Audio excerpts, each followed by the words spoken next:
Your government wants to track every mile you drive, and they are calling it fairness. But here is what you need to understand right now. This is not a new idea. It has simply been repackaged. The next major battle over your vehicle has nothing to do with gas prices, emissions, or electric cars. It is about something far more serious. Who controls the road? And who controls you while you are on it?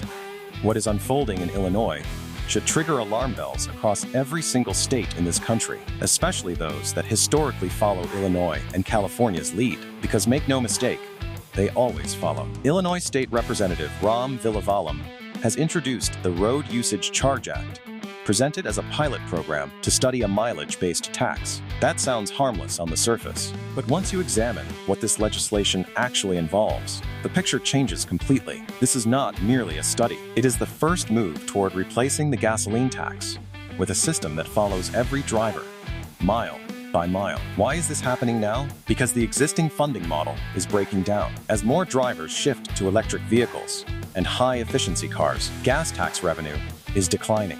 States like Illinois depend heavily on that revenue, and rather than examining their own spending or rethinking bloated budgets, they are moving toward a system that dramatically expands government control. Illinois drivers are already carrying a heavy financial load. Under Governor J.B. Pritzker, the state doubled its gas tax in 2019, pushing Illinois among the highest in the country. Add in tolls and stacked fees, and drivers are already funding the system at a premium. So the claim that the state is running short on money deserves a closer look, not just from Illinois residents, but from every driver across America, because other states are closely watching. Now comes the next step, charging you not for fuel, but for movement itself. A mileage-based tax, commonly called a VMT tax, sounds simple in theory. The more miles you drive, the more you pay. But the reality is far more complicated and intrusive. Depending on how this program gets implemented, drivers could be required to report mileage annually or install tracking devices onto their vehicles.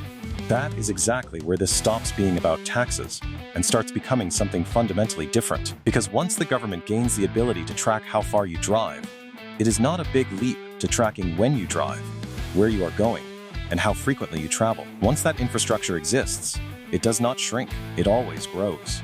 Even the American Civil Liberties Union has raised serious concerns about mileage-based systems, warning they open the door to significant privacy risks. And history proves this repeatedly. Once a data collection system is established, it expands, without exception. Supporters will say this is about fairness. If electric vehicle owners are not paying gas taxes, they should still contribute to road maintenance. That argument has surface merit. But that is not what is being proposed here. Instead of targeting only the gap created by electric vehicles, these policies cast a wide net pulling in every driver, including those already paying high fuel taxes every fill-up. That creates a very real risk of double taxation, not temporarily, but as a permanent feature of the system. And then there is the conversation nobody wants to have, the spending. If states are already collecting billions through gas taxes and tolls, where exactly is that money going? Before asking drivers to pay more, there should be transparent accounting of how existing funds are used. That conversation almost never happens. What does happen is expansion, more programs, more administrative layers, more costs. A mileage-based tracking system will not be cheap to operate. It requires technology, enforcement, administration, and oversight. Every one of those carries a price tag, and that cost does not get absorbed by the government. It gets passed directly onto you. That is why similar proposals in Illinois have already faced serious pushback. A previous attempt in 2019 was withdrawn after widespread backlash. And for good reason. People understood what was really being proposed.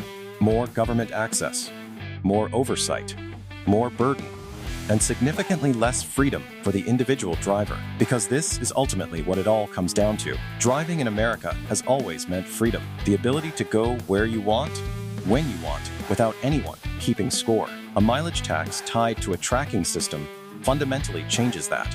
It turns personal mobility into something measured, monitored, and managed. That is not a minor adjustment. That is a foundational shift in how Americans experience daily life.